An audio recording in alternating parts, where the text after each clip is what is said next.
মুক্ত অনলাইন বিশ্বকোষ হিসেবে পরিচিত উইকিপিডিয়া স্বেচ্ছাসেবকদের দ্বারা সম্মিলিতভাবে সম্পাদিত হওয়ার কথা, কিন্তু সাম্প্রতিক বছরগুলোতে এই প্ল্যাটফর্মকে বাংলাদেশ ও মুসলিমদের বিরুদ্ধে ব্যবহারের ব্যাপক অপতৎপরতা লক্ষ্য করা যাচ্ছে। বিশেষ করে 2024 সালে বাংলাদেশে সংঘটিত জুলাই বিপ্লবের পর এই গোষ্ঠী বিশেষভাবে সক্রিয় হয়ে উঠেছে।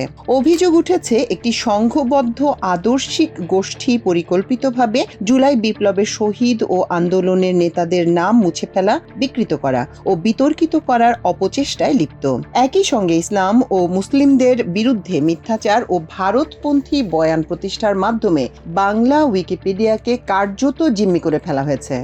আমার দেশের গত প্রায় 4 মাস ধরে চালানো অনুসন্ধানে এসব বিষয় উঠে এসেছে। সংশ্লিষ্টরা সরকারের কাছে এ ব্যাপারে দ্রুত ব্যবস্থা নেওয়ার দাবি জানিয়েছেন। 2024 সালের 16 জুলাই ছাত্রলীগের হামলার প্রতিবাদে দেশ জুড়ে বিক্ষোভ শুরু হয়। এতে আওয়ামী লীগ ও আইন শৃঙ্খলা বাহিনীর সম্মিলিত হামলায় দেশের 3 জেলায় 6 জন নিহত হন। এই ঘটনায় বাংলাদেশে এক ঐতিহাসিক রাজনৈতিক গণবিস্ফোরণের সূচনা করে এবং প্রতিষ্ঠিত ব্যবস্থাকে বদলে দেয়। হাসিনা সরকারের পতনের আগে ও পরে এই 6 শহীদ ব্যাপকভাবে আলোচিত হন এবং বর্তমানে রাষ্ট্রীয় প্রায় সব অনুষ্ঠানেই তাদের স্মরণ করা হয়। তাদের মধ্যে চট্টগ্রামে নিহত ছাত্রদল নেতা ওয়াসিম আকরাম ও ছাত্র শিবির নেতা ফয়সাল আহমেদ শান্ত অন্যতম। দুটি ছাত্র সংগঠনই 5ই আগস্ট পরবর্তী বাংলাদেশে তাদের আদর্শিক অবস্থান থেকে এই শহীদদের সম্মান ও মর্যাদায় ভূষিত করে আসছে।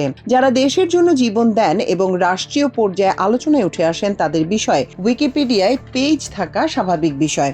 ব্যাপক তথ্য উপাত্ত ও কয়েক ডজন সূত্রের ভিত্তিতে ওয়াসিম আকরাম ও ফয়সাল আহমেদ শান্তর নামে উইকিপিডিয়ায় 2টি পেজ তৈরি করা হয়। এক্ষেত্রে উইকিপিডিয়ার সব নীতিমালা মেনে প্রতিটি তথ্য যথাযথ সূত্র সহ উপস্থাপন করা হয়। তবুও পেজ দুটি মুছে ফেলা হয় নিঃসাত ধারা ব্যবহার করে, যেখানে বলা হয়েছে অগুরুত্বপূর্ণ ব্যক্তি, প্রাণী, সংস্থা, ওয়েব বিষয়বস্তু বা ঘটনা। যিনি ওয়াসিম আকরাম ও ফয়সাল আহমেদের লেখা দুটি লিখেছেন, তিনি দীর্ঘ 6 বছর ধরে উইকিপিডিয়ায় শত শত কন্টেন্ট সম্পাদনা করেছেন, যাদের মৃত্যু বাংলাদেশের ইতিহাস বদলে দিয়েছে এবং লেখার প্রতিটি তথ্য সূত্র সহ উপস্থাপন করা হয়েছে। সেই লেখা কিভাবে নিঃসাতের আওতায় পড়ে সে বিষয়ে জানতে চাইলেও মুছে ফেলা প্রশাসক অর্থাৎ অ্যাডমিন কোনো জবাব দেয়নি। উইকিপিডিয়ার নিয়ম অনুসারে কোনো প্রশাসকের যদি মনে হয় লেখাটি উন্নত করা দরকার, তিনি সেটা সবার আলোচনার জন্য উন্মুক্ত করতে পারেন, কিন্তু কাউকে কোনো আলোচনার সুযোগ না দিয়ে একটি অপ্রাসঙ্গিক ধারা যুক্ত করে জাতীয় গুরুত্বপূর্ণ শহীদদের কন্টেন্ট দ্রুত অপসারণ করা হয়েছে। লেখক বারবার পেজ ফিরিয়ে আনার দাবি জানালেও তাকে বিরক্ত না করতে হুঁশিয়ারিও দেওয়া হয়। জুলাই শহীদ ইমতিয়াজ আহমেদ জাবিরের পেজও একইভাবে নিঃসাত ধারায় মুছে ফেলা হয়। তার মৃত্যুর পর পরিবারের সদস্যদের ঠিকভাবে জানাজাও পড়তে দেওয়া হয়নি। ঢাকা থেকে লাশ যশোরে নেয়ার পর স্থানীয় আওয়ামী লীগ, পুলিশ ও গোয়েন্দা সংস্থার লোকজন কার্যত মাটি চাপা দিয়ে রেখে আসে।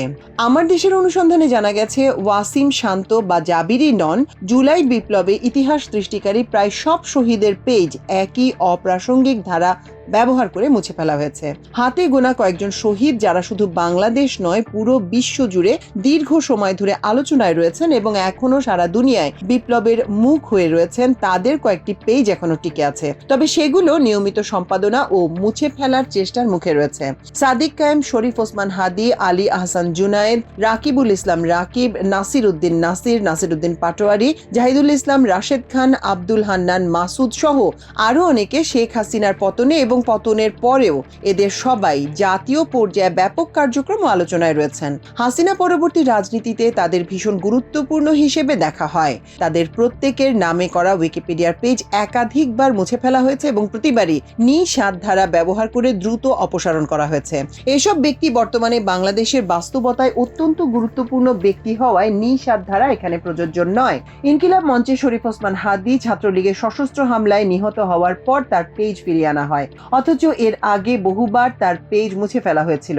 ডাকসু ভিপি সাদিক কায়েমের পেজ অন্তত 13 বার মুছে ফেলার পর সম্প্রতি ফিরিয়ে আনা হয়েছে।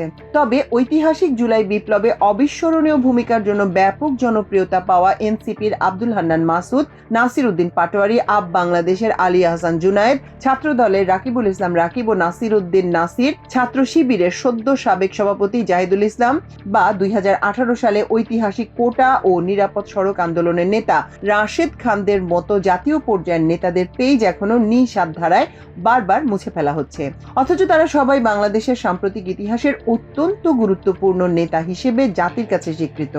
এছাড়া শহীদ আনাসের শাহরিয়ার খান আনাসের নামে থাকা নিবন্ধটিও একাধিকবার মুছে ফেলা হয়েছে, তবে কয়েক মাস আগে কিছু সম্পাদনা সাপেক্ষে সেটি ফিরিয়ে আনা হয়।